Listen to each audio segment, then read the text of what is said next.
Hello, and welcome back to yet another book haul video. I have another book haul video coming out soon. I don't want my book haul videos to be too long and for you guys to lose interest and then to not hear about these amazing books that I picked out. Also, if I'm talking weird, it's because I have a sore on my tongue and it's really hurting me. So with me today, I have 7 books. They're all summer romance books, which I know is not my genre. My next book haul is going to be pure fantasy romance. So let's get started. Book number 1, People We Meet on Vacation by Emily Henry. I think Emily Henry books are like staple summer romance books. I feel like that's exactly what I associate her with, even though I've only read Beach Read and I've never read any of her other books. This one is about 2 best friends, Alex and Poppy, who are polar opposites. They met on a car share on their way home from college and they've been tight like this ever since, except that Poppy lives in New York and Alex lives in a small town. They've spent every single summer together for a whole decade until one fateful incident that I guess we'll find out about in the book. Poppy hasn't been happy since their last trip together, so she decides to ask him to go on one last trip, and he says, why not, let's do it. So they've planned one last trip together and she has a whole week to fix everything, if only she can get around the one big truth that has always stood quietly in the middle of their seemingly perfect relationship. So that is People We Meet on Vacation. I've heard really good things about this book, so I'm super excited to read it. Next book, also by Emily Henry,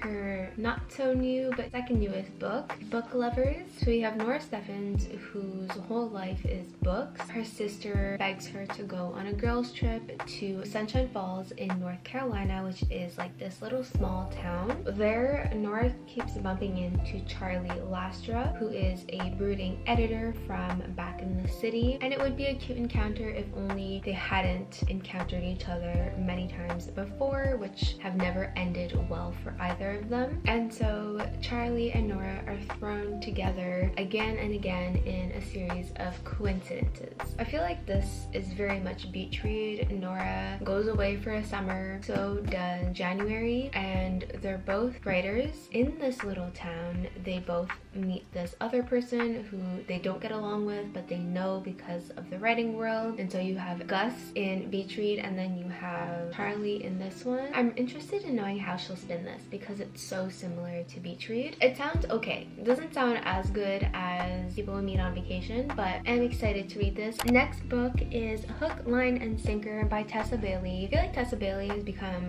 really popular in the romance world. I have not read a single one of her books, but I feel like she's known for very smut heavy books. This one I believe is a duology in the Bellinger sisters. So I'm gonna read the summary because I love the way it's written. King crab fisherman Fox Thornton has a reputation as a sexy, carefree flirt. Everyone knows he's a guaranteed good time in bed and out, and that's exactly how he prefers it. Until he meets Hannah Bellinger. She's immune to his charm and good looks, but she seems to enjoy his personality and wants to be friends.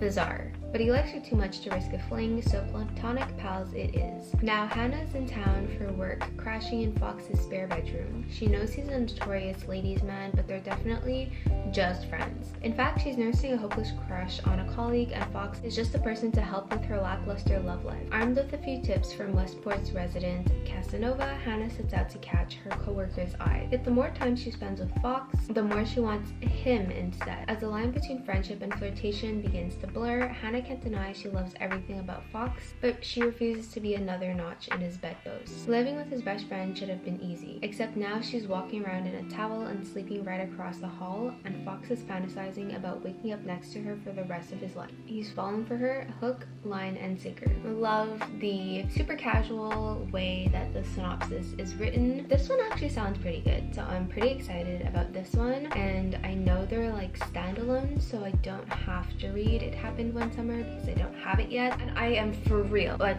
honest to God, on a book buying ban because 3 decent sized hauls in a row is just Next book I have is Daisy Jones and the Six by Taylor Jenkins Reid. I feel like all romance books are really popular, but all of my fantasy romance hauls are like featuring not so popular books. Okay, so the story is based on the late 60s and Daisy has a crazy amazing voice. She's starting to get noticed. The Six, which is a band led by Billy Doon, is also getting noticed. Daisy and Billy cross paths when a producer realizes that the key to something super successful is to put the two of them together. I didn't know this was like interview style. I guess the concept is interesting enough. It's definitely not my type of book. I'm very much contempt. Not sure I'm gonna like it, but it's too hyped up for me to not read it. I have to try it out and see what all the hype is about. Next is Addicted to You by Krista and Becca Ritchie. I found out about this Calloway Sisters Addicted to You series by Steph Boyer. I think she's like probably one of the OGs to read this series before it blew up. I remember watching her video like 1 or 2 years ago and she would non-stop hype about it, and I know it's like a long series. She kept saying it's like 13 books or something like that. So basically it's about Lily Calloway and Lauren Hale. They each have their own addictions that they're struggling with. Lily struggles with a sex addiction. Lauren struggles with either alcohol addiction or substance abuse. The two kind of collaborate to hide their addictions from their family and friends, and so they pretend to be in a relationship, but as they sink beneath the weight of their addictions, they cling harder to their destructive relationship and wonder if a life together for real is better than a lie. As people begin to infiltrate in their lives, they start realizing that maybe they're not addicted to sex and alcohol, but maybe their real addiction is to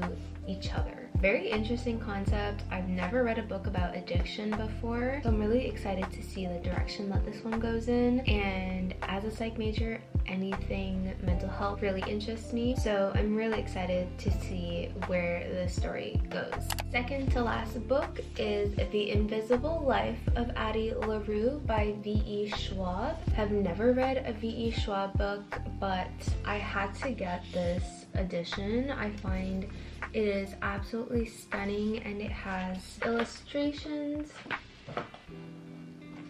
My favorite. France, 1714. A desperate woman makes a desperate deal in the dark. A bargain to live forever, but be remembered by none. Addie LaRue made a bargain. She passes through life desperate to leave a trace of herself. Everything changes when she meets Henry. He remembers who she is. After 300 years, Addie's life is restarting, but the devil never plays fair. As Henry and Addie's lives start to intertwine, they must face the consequences of the decisions they've made and prices to be paid. Oh, I have a theory. I have a theory that Henry made a deal just like Addie did. This book was too pretty not to purchase, so I bought it. The last book I'm gonna show you is You Have a Match by Emma Lord. This book is about Abby, who signs up for a DNA service to give her friend and love interest Leo a nudge. I don't understand how getting a DNA test can nudge your love interest into liking you, but anyways, she finds that she has a younger sister. Abby is very naturey, and her younger sister is kind of like an it girl. She drinks green smoothies. She's an Instagram influencer. They decide to meet up at a summer camp and figure out why Abby's parents gave her sister Savannah up for adoption. Savannah is a rigid rule follower and a total narc, and Leo, her crush, is the camp's co-chef, putting Abby's growing feelings for him on blast. Again, don't really understand how that makes sense. And her parents have a secret that threatens to unravel everything. But part of life is showing up, leaning in, and learning to fit all your awkward pieces together, because sometimes the hardest things can also be the best ones. So again, a very cute sounding summer read. I don't know if it's just me, but I feel like romance book summaries just don't hit the same as fantasy romance book summaries. Like, going through all of these summaries, yes, they seem interesting, but it's not not like I absolutely want to read this and I have to read this now. It's like,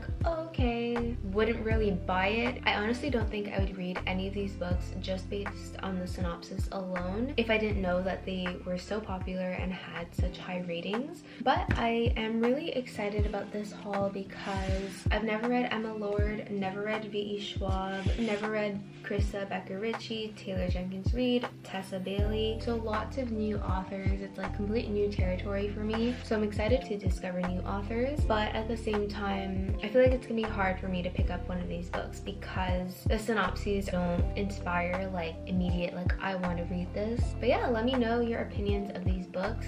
Let me know which one you think I should start with because I have so many options, so please give me something to start with or else I will never start any of these books. So that is it for this haul. I hope you guys enjoyed. I hope you found a new book. If you haven't heard of one or more of these books, let me know if you want me to do a reading vlog for any of these. I love filming reading vlogs. I will see you guys in the next video. Bye!